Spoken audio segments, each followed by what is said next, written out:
No, let me bring let me interject and say that, in fact, the push, the motive for the social health insurance fund is for domestic borrowing. It's not meant to secure Kenyans, social welfare and health and so on. The president himself has pronounced himself severally that the reason he's establishing the social health insurance fund is to create a pool of funds from which they can, pinch anytime they want. And we know the history with the National Social Security Fund and how it has been pilfered over the years. But it is on record, whether domestically or from foreign sources, that this current government is at 30% of what President Uhuru Kenyatta borrowed in 10 years. This government is barely a year in office, but is at 30% of what President Uhuru Kenyatta borrowed in 10 years. And that tells you the appetite for borrowing and the luxury and the trips that we see on a daily basis. We have seen it on social media, Mheshimiwa, of, state house loans. At one time it is tarmac, at one time it is, pavement, at another time it is tarmac back and so on. That kind of expenditure at a time when you are asking Kenyans to pull their socks doesn't make a lot of sense. In terms of the growth of our, independence of our political parties, I still hear the echo of His Excellency President William Ruto threatening any MP to dare oppose the finance bill. Is that the independence that he was talking about yesterday? Is that how independent Mheshimiwa is? Look at some of the bills before the House, the National Assembly where Mheshimiwa sits, meant to undermine the functions and tenure of Attorney General. Is that the independence of institution? Is the Office of the Attorney General not established? By the way, we were with Bill Okero in the Bomas of Kenya. I was privileged to chair the Committee on Citizenship, Bill of Rights. And I know for a fact that, as he rightly puts it, we did costing of the Constitution. But any time members of Parliament talk about the cost of the Constitution, they don't see themselves, the 290 of them, still lacking quorum on critical issues just because the sitting allowance has been withdrawn. They think about the constitutional commissions, salaries and remuneration commission that should be made, part-time, because they are, spending a lot of public resources.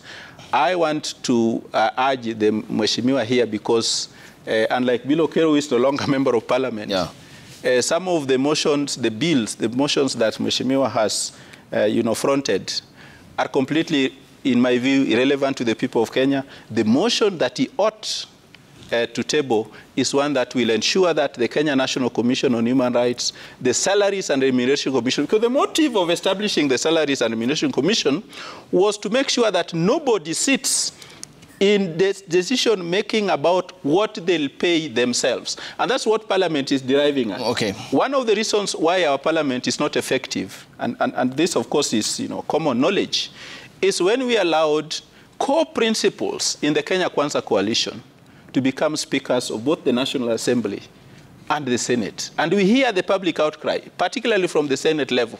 But more recently, we have heard it also from the National Assembly. Parliament is not independent. When we talk about, strength of political parties, we want to urge the president, in the same breath that he calls on others to accept election results. We know for a fact that when we go to the election, senators are elected, members of the National Assembly are elected, MCS are elected. When a sitting president spends resources wooing people who are elected on opposition ticket, that is not accepting. It's not different. We want the president to accept election results by recognizing, for example, that Tom Ojienda, the senator for Kisumu, was elected on an Azimio-leaning political party. That is, party. Yeah, that is accepting election results. But there is this notion in this country that only presidential elections are disputed. Yet, the president, as we see him today, is yet to accept that. Those ODM-leaning MPs, whether they are from, some parts of Migori, Langata constituency in Nairobi, were elected on ODM ticket. We want the ruling coalition to accept the fact that those people were elected. But Churchill, I guess they were not driven to State House either. They went there on their own personal initiative. I mean, they are right-thinking members of the society. They were not forced to be at State House or to have relationship with the government of the day. Yes, but when you go to somebody and say, I want to recognize that you were elected on an ODM ticket, can you keep your lanes? I mean, that is what traffic rules are about. Okay, but if we are going to, you know... To be fair, Churchill, to everyone, every party here, because we are having an objective discussion here, the head of state never forced anyone to be in working relationship with him. I mean, you have talked about the MPs from Luo Nyanza region. There are some who have also shown intention to work with him from the larger Western Kenya region in the counties of Kakamega, Bungoma, Vihiga, and Busia. I mean, these are right-thinking members who are independent and they went there on their own volition. They were never forced, is it? Why then do you think that those who are objecting, disputing presidential election are not right-thinking? Or you're just... I mean, why is it that those who are reluctant to accept outcome of president are not right-thinking, but a bunch of MPs, even as the president kept on telling, even before he was sworn in Karen, no handshake, but kept on shaking hands with members of opposition. My brother. That, for me, is a critical ingredient of our maturing democracy. Okay. If we really want to improve our multipartyism, if we want Parliament to be independent, there cannot be any independence of Parliament in the true sense of the word. But Parliament can be when members of Parliament are wooed to attend church services with the head of state, there's nothing they have brought for the people that they claim, on whose behalf they claim to have crossed off. But you agree with me, Parliament can be independent? Parliament can be independent, but this particular one